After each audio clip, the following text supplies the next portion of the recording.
"Be prepared" served as the Boy Scouts' motto. The Scout Code varied, outlining that a Boy Scout should embody traits like reliability, loyalty, helpfulness, friendliness, politeness, kindness, obedience, cheerfulness, thriftiness, bravery, cleanliness, and respectfulness. Surprisingly, it also mentioned naivety, apparent stupidity, idiocy, and trust. Nick had no alternative explanations. Typically, after checking his wife's iPhone email, he refrained from further exploration, a habit she knew well, thus foregoing extra security measures. Being a Boy Scout, he respected others' privacy. However, with Nick's wife departing in a few weeks, he struggled to recall her hotel's name, despite her prior mention, hoping to avoid arguments about his inattentiveness, which had become more frequent. Their impending separation would be their longest since their wedding 5 years ago. Nick contemplated a romantic gesture, like sending flowers to express his affection while she was thousands of miles away in the city of love, Paris. Yet, he knew her affections in Paris would be for Dwayne, her companion on the trip. Upon entering his wife's phone password, their wedding date, Nick found himself perusing one of the non-work-related emails exchanged between Linda and Dwayne over recent weeks.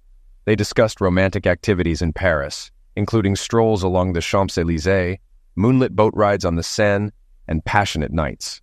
Almost as startling as the affair itself was the fact that Linda and Dwayne exchanged messages using their work email accounts.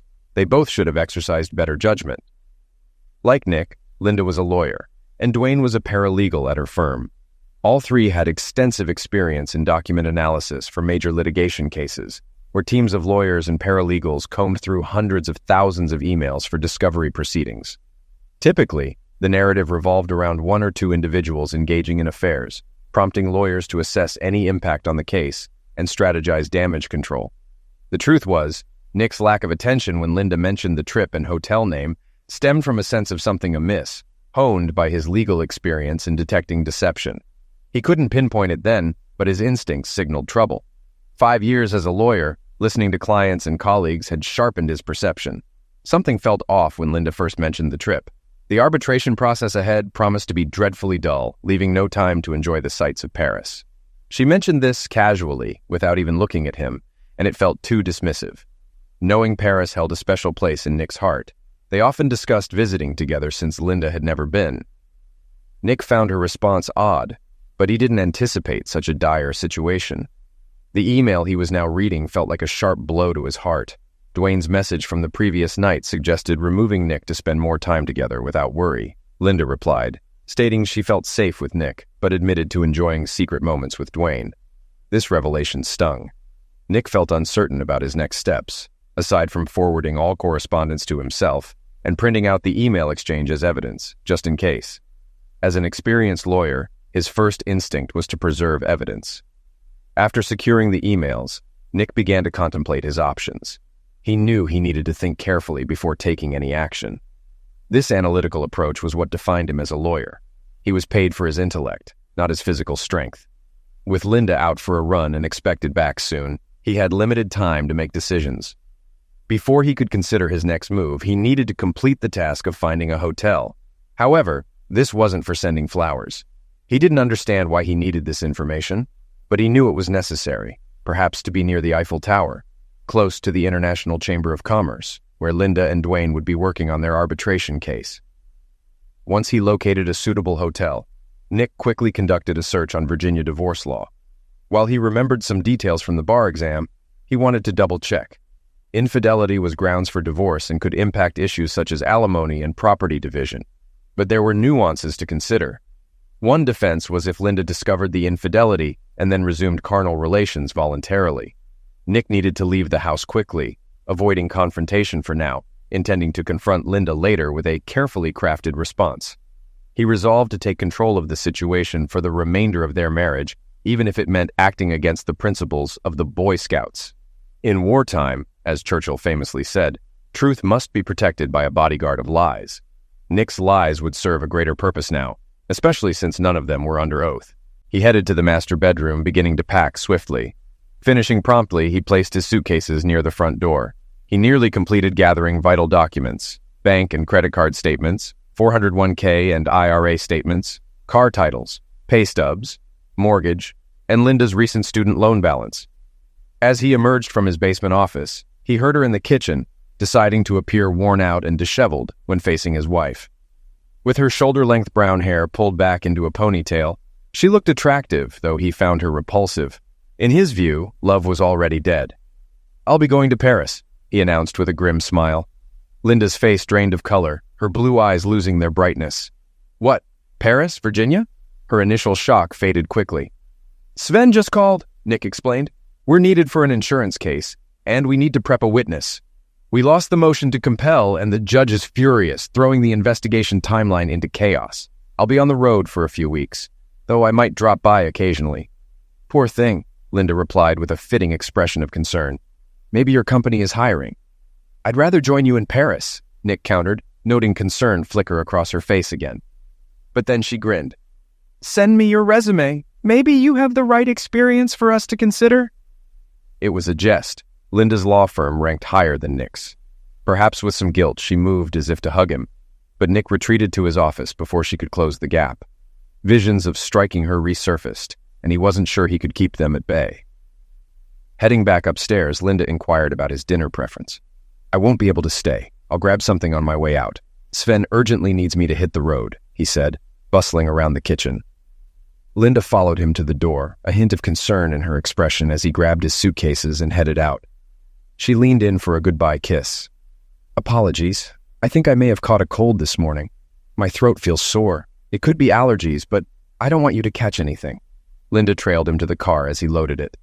"When can I expect you back?" "Probably not until Friday. We're heading to Roanoke after Paris. Then, the following week, we're off to Baltimore."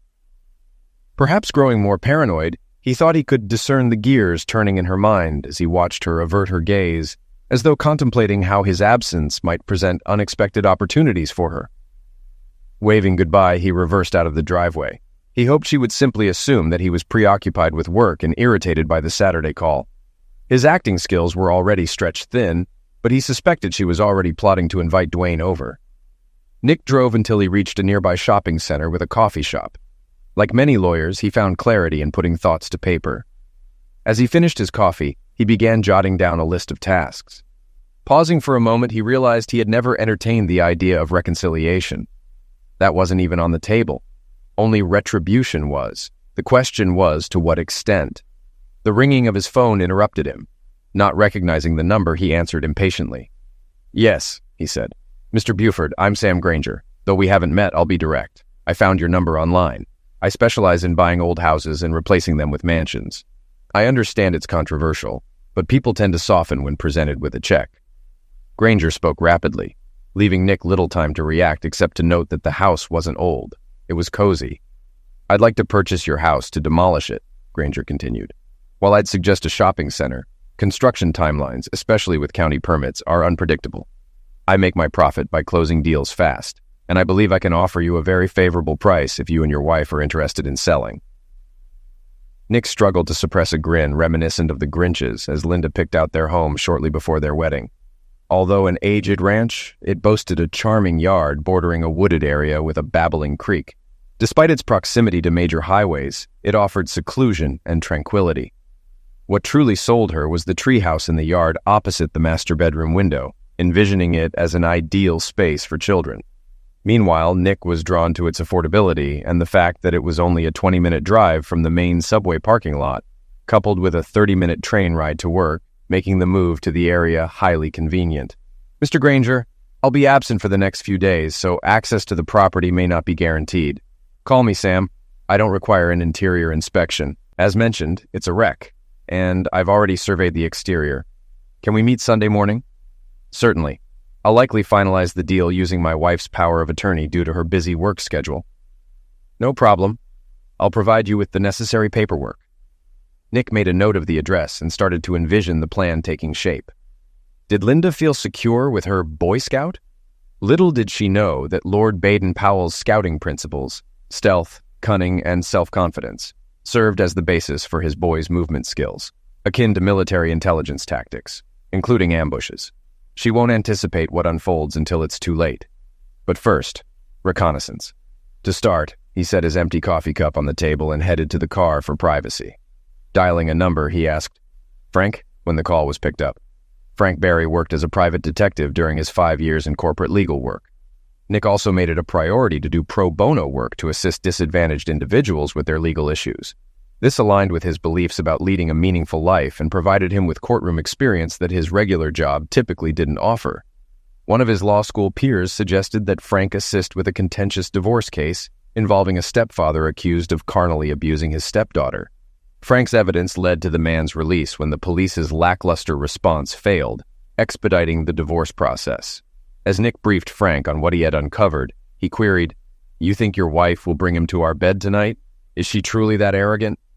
"She's become incredibly arrogant, a standout in her law school class. She believes she's infallible. I'll handle it myself. I owe you for your help. The Rivera divorce case brought me significant positive attention. My phone hasn't stopped ringing. Thanks, Frank." Nick added, "Oh, and there's a treehouse in the backyard that you might find useful. Its windows directly face the master bedroom, and she tends to keep the curtains open. It used to bother me, but I've learned to accept whatever arouses her. You can access it by crossing the forest and jumping over the stream after dark. There are no fences or dogs around. A service road on the other side offers parking." "Thank you. If it's okay, I plan to conceal a camera outdoors, aiming it at the front of the house to monitor arrivals and departures." "Excellent. And you're engaging Harry for a divorce, correct? You're seeking a divorce?" "Yes, and yes." "All right, I know Harry's fondness for affidavits and the reporting process. If you're correct, we'll discover the truth soon." Next, Nick phoned Harry. "Is this regarding the law school reunion?" "Nick, I've already received 5 calls about contributing to their fund." "No, I need to retain your services. Linda's been unfaithful and I want to pursue legal action." After briefing him, Harry replied, "Come by tomorrow. Although it's Sunday, I still needed to handle some paperwork at the office. We might as well proceed. It seems you've acknowledged that infidelity cannot be tolerated. Frank has already gathered compelling evidence of the affair. The challenge will be negotiating a fair financial settlement. She's also a lawyer at a prominent firm, so she'll have the means to contest and delay. Additionally, colleagues at her firm are advising her. Leave it to me," Nick said. "I believe we can resolve this in a civilized manner." "So, you're not planning to go all out against her, but understood. Let's see what you propose." His final call required finesse. "Hello, Maggie. It's Nick." The silence on the other end was profound. "Maggie, it's good to hear from you too, honey. After all these years. What's on your mind, Nick? After all this time, I need your assistance. I thought Linda was your assistant. It's about Linda. She's been up to no good." "What a shock. I find it hard to believe. Foolish. Have you noticed that all of this is encapsulated in quotation marks? I can't offer you emotional or carnal support lately. I'm seeing someone else now, and I'm sure he's content. Look, I truly apologize. I regret that our indiscretions tainted our friendship. I also regret allowing Linda to push you out of my life when there was a chance for us to reconcile. But now I need your supportive assistance." "What do you need, Nick?" he informed her. There was a pause on the line, followed by laughter. "I'm in," she said once she had composed herself, though he could still sense the grin in her voice. "You always knew how to make me laugh." "Thank you, Maggie. Once things settle down, you'll have to introduce me to Mr. Lucky so I can commend him on his excellent choice and invite you both to dinner." "Consider it arranged," she replied. He required a place to lay low for a while and strategize. Thus, he booked a room at an extended stay hotel outside the Beltway in Fairfax, distant enough from his and Linda's usual hangouts to avoid detection. After settling in, he went out to grab a bite to eat. Although he wasn't particularly hungry, he knew he needed sustenance in his stomach to handle the drinks he intended to consume. Across the street from the hotel stood a restaurant named El Mariachi. As the hostess seated him in a booth, he noticed the bartender glancing in his direction. The bartender seemed vaguely familiar, but Nick dismissed the thought. At present, he had ample reasons to be concerned. The menu items suggested that the restaurant masqueraded as Mexican cuisine. Many Americans couldn't discern the distinction. He opted for budget-friendly tequila with his meal, anticipating a harsh hangover the next day, considering the discomfort part of the purging process. The waitress returned with a bottle of premium tequila from the top shelf. Catching Nick's gaze, she gestured to the bartender, who nodded in acknowledgement. Nick reciprocated the gesture and poured himself a generous drink. As the bartender resumed tending to other patrons, it took a moment for Nick to recall his identity. He remembered him as one of the spectators at Rivera's divorce trial and the subsequent criminal proceedings, always seated alone in the back row. One day, his client's daughter, Sonia, hugged him, but when Nick inquired about the man, Sonia grew silent, insisting he was just a family friend. Nick dined quietly, jotting notes on a notepad and sipping tequila.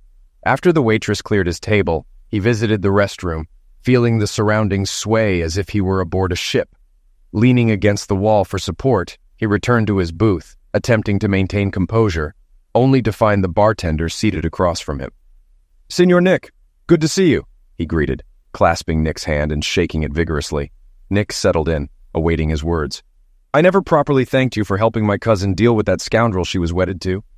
Nick tried to downplay his role, but the bartender brushed it off. "He was severely injured in prison. Were you aware?" "I was. They fear he may never walk or eat solid food again." The bartender's slight smile sent a shiver down Nick's spine. "I didn't catch that," Nick remarked. The bartender shrugged. "Yesterday's news. What brings you to El Mariachi solo on a Saturday night? Where's your lovely wife?" Nick met the bartender's gaze. The bartender maintained a smile, not mocking, but knowing. Nick wondered why he posed such an odd question. How did he even know Nick was married? Then, Nick recalled Linda's surprise visit to one of the hearings, where she kissed him afterward. The bartender must have still been in the courtroom. "We're dealing with some issues regarding her," Nick admitted. He saw no need to fabricate or conceal details, such as her involvement with someone else, again met with the bartender's knowing smile. Nick was taken aback and fell silent. "I'm no lawyer, Don Nicholas, but I know that if you want to keep a secret, you shouldn't write it down and leave the paper lying around," the bartender remarked, gesturing to Nick's notebook. It detailed aspects of infidelity, depicted drawings of Dwayne's hypothetical demise, featured the name Linda encircled with a slash, and included a to-do list with the phrase, "burn the bitch." Nick shrugged. Poor operational security, but at least it didn't expose any sensitive customer data. Any man in your predicament should ponder his desires. What do you truly desire, Senor Nick? Apart from wealth, what would be your ultimate vengeance? Nick didn't hesitate. "I want to punch her nose so hard it shatters, and I want to strike her face until both her eyes blacken. She has a stunning face and expressive eyes. I want to obliterate them." The bartender's grin widened, followed by a chuckle and a shake of his head. "My friend, your thinking isn't rational. Those who seek revenge so viciously often end up behind bars. You wouldn't want that. Unless, of course, it happens while you're visiting your clients, right?" He paused, casting a sly glance at Nick, who nodded. "But perhaps I can assist you with something. You aided my cousin with her predicament. She could have sought my help, but for various reasons, she declined. Yet you stepped in and handled it." Nick attempted to interject. Yes, he enlisted Frank to gather evidence, but he left the police to do the legwork.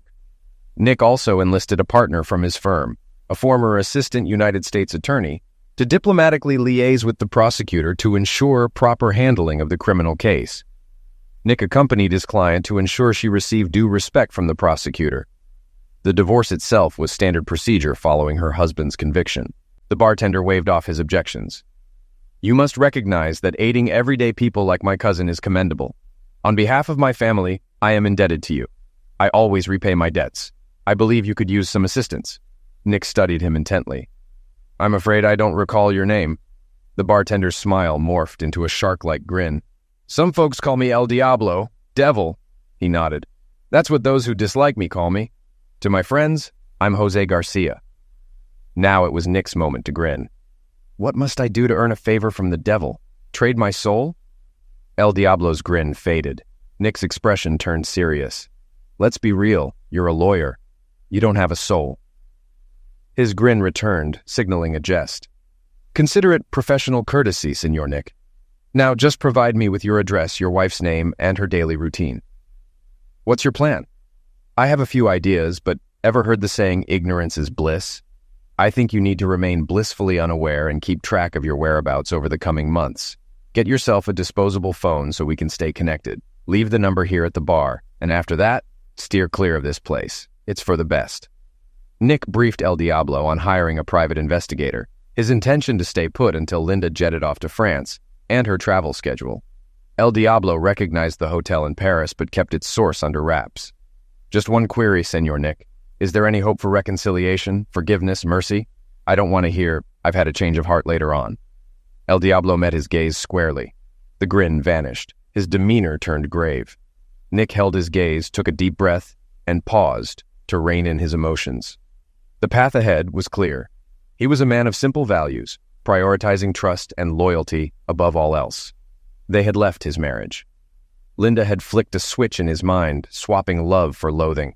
With time and reflection, he knew he'd eventually become indifferent, but that time hadn't arrived yet. "No one," El Diablo eased. "All right, don't stress about a thing." The waitress delivered the bill. El Diablo waved her off, but permitted Nick to tip generously. He also allowed Nick to take a bottle of tequila, but cautioned him to pace himself. A clear mind was essential for the upcoming battle. Somehow, Nick woke up on Sunday morning at a reasonable hour with minimal hangover. He reached Harry's law office at Tenuqua AM and found Frank already present. "Apologies, Nick," Frank said. "She definitely had relations with that guy in your bed. He was there 2 hours after you called me and was still present when I departed. This morning we received high-quality footage. I've made you a copy, but you might not want to view it." Harry interjected, "You probably shouldn't." "Don't worry," Nick replied, accepting the DVD from Frank. "Give me the summary." Frank continued, "I climbed into that treehouse just like you instructed, and they were all over each other. I captured clear shots of their faces, and frankly, their entire bodies. It was evident they were engaging in relations. Nonetheless, it seems to be merely physical. They hardly conversed. I'm uncertain if this alters your plans." "No, for how long?" Nick inquired. "They both had remarkable stamina." "Thank you. This only makes me feel worse. Apologies. Anyway, I'm personally acquainted with Linda from your party last year, so I can identify her. We ran a check on this guy's license plates. They belong to Dwayne Martin. We know he's colluding with her. The duration of their involvement remains unclear, but it appears to be compelling evidence. Oh, and we've installed a camera in a nearby tree overlooking the driveway and garage, allowing us to monitor their comings and goings. I'll send you a remote link to the live stream on our secure server. I've discussed this with Harry, and we'll draft a report and supporting affidavit for him to file. Once again, my apologies, dude." Frank exchanged handshakes with Harry and Nick before departing the office. "So, what's the plan?" inquired Harry. "We're filing for divorce on grounds of infidelity, but I don't want to serve her yet," Nick explained. Harry regarded Nick stoically. "Trust me, Harry, those words make my stomach churn. I don't want any foolish moves. I have a feeling things will go smoother than you think," Nick reassured. Harry winced. "Just file this on Monday afternoon before the court office closes. Give me the case number, and I'll handle the rest. But remember, Nick, I'm not versed in criminal law." "Noted. And if you find yourself in trouble, I can't bail you out." "You might be pleasantly surprised," Nick quipped as he exited. His next destination was a meeting with Sam Granger. It proved highly productive, as Nick discovered they could sell the house for over $100,000 more than the mortgage, without real estate agent fees. Linda would be thrilled if she knew. Nick pledged to return promptly with the necessary paperwork to seal the deal. As Nick left Sam's office, he glanced at his phone. No messages or calls. She must still be occupied with Dwayne. Nick seized the moment to call his boss, Sven, and inform him of his urgent need for 2 weeks of vacation, or he would resign. Sven, in a panic, relented, recognizing Nick's vital role in current affairs and their temporary business slowdown. With his plans set in motion, Nick returned to his hotel to tend to his ongoing tasks. By Monday evening, everything was prepared. Linda had left voicemails on Sunday and Monday evenings, to which he chose not to respond, reserving his energy for Tuesday morning. Frank's camera positioned outside the house had provided Nick with insights. Dwayne had spent Monday night there, and based on his prior stay from Sunday evening to Monday morning, he would likely depart around 8 a.m. for work, just before Linda left around 8:30 a.m. At 7 o'clock sharp, Nick strolled through the front door and exclaimed, "Darling, I'm home!"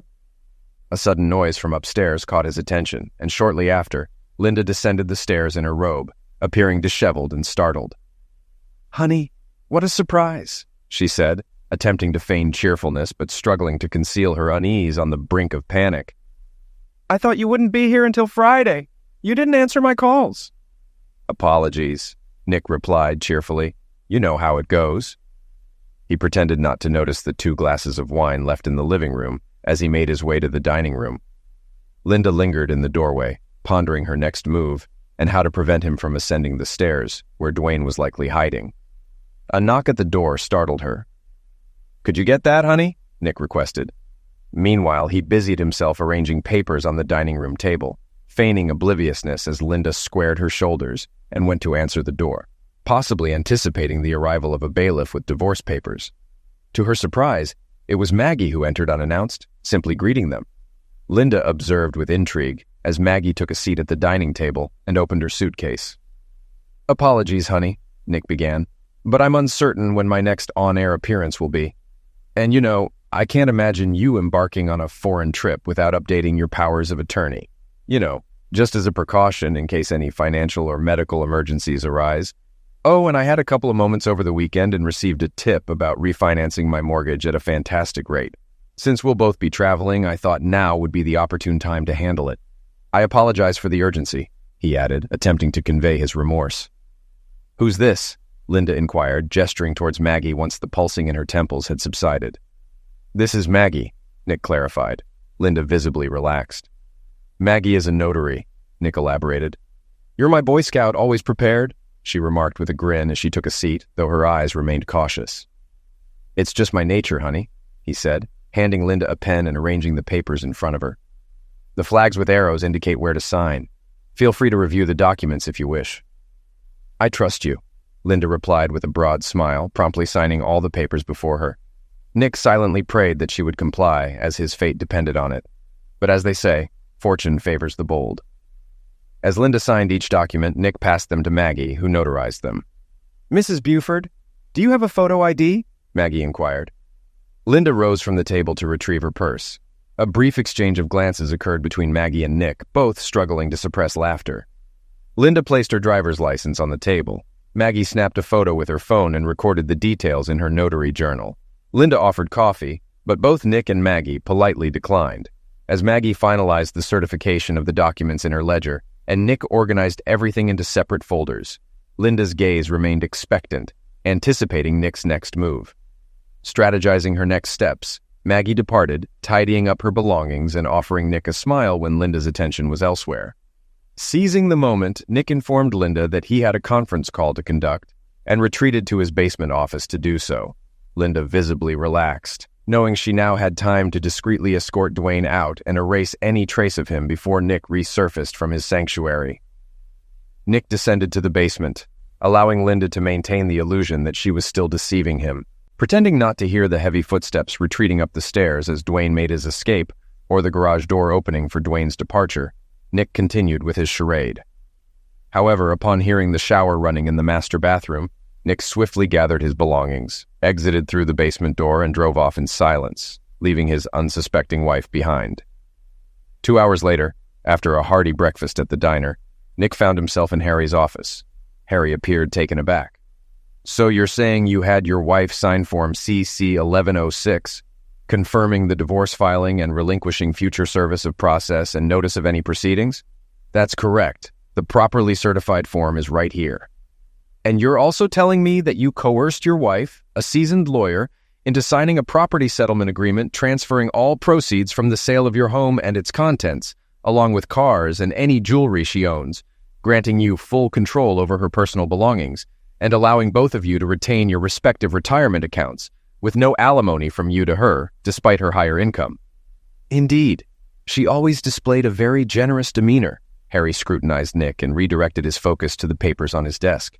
"And you also procured her signature on an affidavit wherein she confesses to infidelity, acknowledging her lover's presence in the marital bedroom at the time of signing, following a night of closeness the previous evening. Are you suggesting her affidavit genuinely supports this account?" According to the email, she mentioned staying with her lover due to his proficiency. "Is this the narrative you wish to present, counselor?" Nick maintained a neutral expression, struggling to contain his emotions. "Let's refrain from insults. The documents are self-explanatory." Harry glanced at the papers, then at Nick, almost smiling before suppressing it and swiveling in his chair. "Damn it. I'll accept the case. You're a respected member of the bar and an old friend from law school. How was I to know you orchestrated all this? I thought it was legitimate." "Your Honor, I'm utterly bewildered. I was blindsided by my client's breach of trust. If anyone's license should be revoked, it's Nicholas A. Buford's, Your Honor." "Do you see my stance on this, Nick? I'll pursue it to the bitter end if need be. Will the notary affirm Linda's signature on these documents?" "Yes, she will." "Can she testify to Linda's careful review of the papers?" "I wouldn't wish to preempt or sway any testimony, but Given Linda's legal expertise, I trust she scrutinized the documents diligently. I'm confident the notary will attest to witnessing Linda Buford review and sign each document. As for her comprehension of their contents, I cannot offer an opinion." "All right then," said Harry. "I'll process all this today, along with Frank's affidavit and report, complete with photos and a DVD. I'll attempt to remove it from the electronic record temporarily. We don't want this to remain in the public eye, do we?" "No," replied Nick. "Linda's departing for Paris in just over 2 weeks. The longer we keep it concealed, the better." "Do you have any connections in district court? Remember Seth?" asked Harry. "He was a student a year junior to us. Struggling to secure a position at a law firm, he's now serving as a law clerk in district court to bolster his resume. He could expedite the process, but if the judge insists on live testimony, it could jeopardize everything. Linda must decide not to contest this for some reason, should she become aware. If things take a turn for the worse, I may need to resign as your attorney." "Fair enough. Someday you can fill me in on the whole ordeal, but not now." Over the subsequent 2 weeks, Nick kept Linda at a distance. He sent her texts at irregular intervals, citing his busy schedule, and only sporadically answered her calls. As time passed, her calls dwindled. "You've spooked her," Frank informed him by week's end. "According to our surveillance footage, Dwayne hasn't been at the house since you surprised them on Tuesday morning. I can't ascertain if they rendezvous at his place during the week or engage in their activities at the office, but it's evident they're avoiding home. I'll keep you posted if anything changes." The only alteration was Nick's discreet return to the house upon learning Linda had departed to gather the financial documents he deemed necessary. He also finalized a contract with Sam Granger to sell the house, with the sale set to close during Linda's initial week in France. During evenings, Nick frequented the gym, read in his spare time, and pondered how he ended up with such a chaotic life at 30. He informed Sven of his need for a few more weeks of rest, to which Sven reluctantly agreed. "She's back to enjoying herself with him in the house," Frank informed him on Saturday, a week before Linda's Paris trip. "Thanks for the heads up," Nick replied. Though indifferent, he knew he'd rather incinerate the sheets than sell them when he abandoned the house. By then, Nick had already viewed the video Frank provided, revealing Dwayne's allure. Dwayne, a few years younger, was a gym regular known for pre-weight training mirror rituals. Otherwise unremarkable, Dwayne embodied a superficial ideal Nick could have done without. Before he knew it, Linda embarked on her long-awaited Paris trip. One of Frank's associates shadowed her to the airport, waiting until her departure for Europe. Upon receiving the news, Nick entered the house, consolidated Linda's clothes in the living room, and packed his belongings. The next day, movers boxed Linda's clothing and sent it to storage, while Nick's possessions were moved to the apartment he secured. With Sam Granger's assistance, a proficient house liquidator, Nick easily sold the furniture. Once the house was emptied, Nick took a final stroll before executing his ultimate task. He meticulously gathered the wedding photographs, album, and Linda's wedding dress, placing them in the patio fire pit beneath the treehouse. After adding lighter fluid and igniting a match, he watched as the memories turned to ashes. After the blaze, Nick was satisfied to find that the video captured ample detail. Each photo added to the pit depicted vivid memories of their time together. The following day, Nick finalized the sale of their family home using his wife's power of attorney, which she should have reviewed. With a separate financial power of attorney, Nick managed to deposit the sale proceeds, access his personal account, acting on behalf of his wife, and close joint accounts 3 days later. However, during Linda's initial week in France, a construction crew demolished the house, clearing debris swiftly before commencing site preparation. Unfortunately, the tree, once a playground favorite for children, had to be removed. A gazebo now stood in its place. Regrettably, construction halted abruptly as the cherished home site transitioned into an empty square of land. It appeared there were issues with the permitting process. Nick and a law school friend employed in the county permitting department were confident the issue would resolve upon Linda's return from France, once the appropriate forms were received and approved. Throughout this period, Nick ignored all attempts at communication from Linda, eschewing calls, texts, emails, and voicemails, despite outreach from her friends and relatives. Nick replied swiftly, informing them he was occupied and traveling, primarily to deter them from driving by the house and encountering him.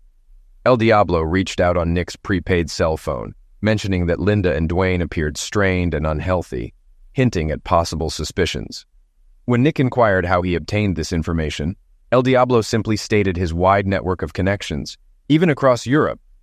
He then proposed returning Linda's wedding and engagement rings, to which Nick declined. El Diablo asked if someone else could purchase them, to which Nick adamantly refused, but eventually relented, suggesting he might know a potential buyer. 2 days before Linda's scheduled return from Paris, Nick found himself in Harry's office. "I have no idea how this happened, but here's the divorce decree. It's much quicker than usual for such cases," Harry remarked, with Seth remaining silent. "I don't inquire or speculate. Consider yourself fortunate and celebrate your newfound single status. Here's the copy I'll be sending to your ex-wife. I'm sure she'll be pleased." As Nick approached his car outside Harry's office, an unfamiliar number rang his phone. However, upon answering, he recognized El Diablo's voice. "Nick, you should take a vacation immediately. Go somewhere crowded where people know you and can vouch for your presence." With that, El Diablo disconnected the call. Nick realized it had been ages since he saw his college friends in New York. Fortunately, his schedule was open for the next few days, so he embarked on a trip the same day. He visited several exhibitions, explored numerous museums, and socialized over lunches, coffees, and dinners with different groups of friends, covering most expenses with his credit card. He also tipped generously at his hotel to ensure recognition from all the staff. While there, he express-mailed a DVD copy depicting him burning Linda's wedding dress and album to her parents' house. Late Sunday evening, after savoring coffee and pastries in Little Italy and Manhattan, Nick's phone rang. It was his father-in-law. "Nick, where are you? Linda is in a frenzy. She's in the hospital?" "Yes, what's the matter?" This was becoming intriguing. She returned from her trip on Friday, but she and her colleague were apparently abducted from the airport. They emerged this morning, both under the influence of medications. Her colleague was severely smacking, and Linda... Here, his father-in-law's voice faltered. "What about Linda?" "She woke up covered in tattoos from head to toe, tattoos with dreadful inscriptions, and as soon as she woke and saw this, a masked man entered and struck her nose, breaking it. Then he inflicted 2 black eyes with 2 more blows." Impressive, Nick pondered. It was the perfect ending. He wouldn't mind if Linda realized his betrayal, just as she betrayed him in their marriage. It would be worth a soul if he possessed one. "I'm sorry to hear that. I'm out of town presently. What do you need me to do?" Nick sensed surprise on the other end of the line. "You're her husband. She's your wife." "Not anymore. We divorced. The court finalized it last week. She's cheating on me with the man she's traveling with." "What? How? Here? What's unclear?" Nick knew he was being excessively cruel now, but he didn't care. "I have a video. I can send you a copy of her engaging in bed acts. Not with me, if you'd like to know." Silence followed on the other end. Nick wondered if his father-in-law had suffered a heart attack. "We're done with her, so you'll have to bring her home. She's not my responsibility now." "You did it," his father-in-law exclaimed. I've been in New York since Wednesday, celebrating my divorce. Look, I understand you're upset, and I hope Linda recovers soon, but I don't think we have anything else to say to each other." He ended the call. At that instant, Nick realized the urban stress had become overwhelming. He emailed Sven, bluntly stating that he and the firm could go to hell. Respectfully, a quick online search revealed an REI store in Soho, prompting Nick to equip himself with new hiking and camping gear. Since Linda never enjoyed hiking, this was an opportunity for Nick to reconnect with his intelligence background. The hotel kindly stored his luggage for a reasonable fee, allowing him to venture into the Adirondack Mountains to immerse himself in nature until things settled down. Fortunately, he had his passport in case he decided to visit Canada. As it turned out, he did. For the next 8 weeks, Nick mostly ignored his phone. Initially, the barrage of messages, resembling frantic screams and tears, made it seem like someone had hijacked his ex-wife's phone. Unable to sift through them all, he listened to only a couple before deleting the rest, along with numerous bizarre emails. Clearly, her account must have been compromised. Finding time to read through it all seemed impossible. Nick hoped the troubled woman behind the messages would seek the help she urgently needed. 8 weeks later, Nick met Frank and Harry for drinks. "Just to clarify," Harry began once they were settled, "I terminated our attorney-client relationship right after I provided you with the divorce decree. I notified you via registered mail. Perhaps you haven't checked your email yet?" Nick admitted he hadn't. "It's quite a storm, buddy," remarked Harry. Frank added, "More like a typhoon, I'm all for it. Plenty of havoc." Harry finished his bourbon and ordered another. Frank began detailing the events.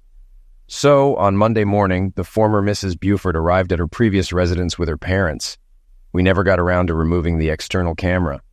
Upon seeing the empty lot, she experienced a complete breakdown, falling to her knees in tears and assuming the fetal position. It culminated in her kicking and screaming like a toddler at the mall by late afternoon. Later, when a work crew arrived, she had another outburst, despite having raccoon eyes from the slapings and a Band-Aid on her broken nose. Harry then took up the narrative. That afternoon, she, along with a couple of attorneys from her prestigious firm, stormed into my humble office in a threatening manner. Since they had no appointment, I kept them waiting for 25 minutes. I ensured my Glock was loaded and placed on my desk. Thank goodness for Virginia laws. After the wait, they all yelled at me, discussing urgent motions, bar complaints, and contempt proceedings. I must confess, it was hard not to notice the tattoos all over her face, vividly inked in red and blue for visibility.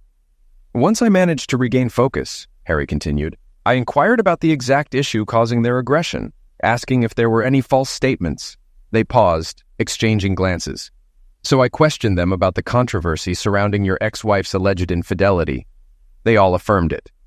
I then played a video I had prepared while they waited for Mrs. Buford, showing her engaging in bed activity with someone other than her husband in the marital bed. Clearly, they hadn't thoroughly reviewed the entire case file yet. Harry continued. Then they all just appeared perplexed. Linda started screaming that you didn't even give her a chance to explain herself, and I responded saying you weren't concerned about the reason, you just took action. She regained composure and began arguing that she never consented to you selling the house. She questioned the rationale behind burning her wedding dress, photos, and albums, as they were her personal belongings. I presented her with copies of the powers of attorney, one specifically granting authorization to sell the house. I showed her the property settlement agreement, granting you discretion to dispose of her personal belongings, and reminded her she was fortunate to retain her clothing. I inquired whether she disputed her signature on the documents. While she admitted it was hers, she insisted she hadn't agreed to the contents. Then I questioned if her defense rested on her failure to read what she signed. I prompted her to envision the scrutiny during cross-examination if she challenged anything in court. She fell silent at this point. I also referenced the affidavit she signed, acknowledging her lover's presence upstairs at the time of signing, and asked if this was accurate. She then lost consciousness. Her companions attempted to revive her, but I had already dialed emergency. Despite their insistence, she refused to accompany them to the hospital. However, she began shouting about tattoos and her boyfriend being assaulted, Harry added. I clarified that these matters were unrelated to you. As far as I knew, you were out of town anyway. I suggested that perhaps Dwayne had provoked a husband, either of another woman he was involved with or someone who felt Linda was taking him away. I informed them they could address any potential criminal case with the Fairfax Police Department. Then things took an interesting turn, Harry continued. They persisted in discussing filing a motion for reconsideration and similar actions. That's when I informed them that earlier that morning I had received an anonymous email containing links to several videos of Linda and Dwayne in your bed, engaging in bed activities before their trip to Paris. The message threatened to distribute the videos to everyone Linda knew, asserting that you, Nick, were unaware and powerless to prevent it. They claimed to be allies, citing past assistance from you and pledged to shield you. They warned of sending the videos that day if she didn't drop the matter. Are you aware of this? I was out of town, Harry. Afterward, they departed. I haven't heard from them since. And there were no incidents at the courthouse. Frank resumed. They likely contacted the police because a couple of detectives arrived. They requested copies of the videos and filed a report. Then their interest waned. Neither Linda nor Dwayne could provide details. They only recalled getting into a taxi at the airport, then waking up in the hospital. Linda discovered herself in a seedy hotel room, having been assaulted before seeking medical attention. The room charges, along with room service and minibar expenses, were billed to her credit card. This time, Nick mentioned that the hotel manager had informed him that New York police had investigated his stay, and his New York acquaintances had been approached. However, they all confirmed his active presence in the city. Word on the street, Harry mentioned, is that your ex is holed up in her parents' basement getting laser tattoo removal. The snag is they charge by the square inch, and she's inked from head to toe. It's bound to rack up tens of thousands of dollars, and yet the marks will linger indefinitely. It's regrettable, Nick remarked. Harry fixed his gaze on Nick. Frank simply pressed his lips together to stifle laughter. What about your paramour? Heard he took quite a smacking, Harry queried. He's in for extensive physical therapy. Suffered some head trauma, multiple concussions. He might struggle to land another paralegal gig. Their firm cut ties with them both. Seems their relationship soured during the trip, and somehow it adversely impacted the entire arbitration. They were ill-prepared, short on documents, unready objections, problematic witnesses. They lost on the merits. Client wasn't pleased. Firm had to make some personnel sacrifices to salvage future work. One of these days, Nick, you'll have to divulge how you handled all this, Frank suggested. Handle what? I'm as innocent as a Boy Scout. Maggie waited in the car as Nick disembarked. I'm a bit peeved. No one bothered to inquire if I actually notarized the documents or if she read them before signing. I was prepared to testify that I witnessed her scrutinizing each one, but I couldn't gauge how much time she spent on it. Let's hash this out over dinner. I owe you and your boyfriend for aiding me in regaining my freedom. Maggie turned to him, peering over her sunglasses as Nick backed out of the parking spot. There's no guy, you dummy! Nick braked suddenly, meeting her gaze. Seriously? Absolutely. Now zip it and drive me home so you can commence the rather lengthy and grueling process of making amends. Sure thing, Nick grinned. But first, I need to swing by the post office. For what?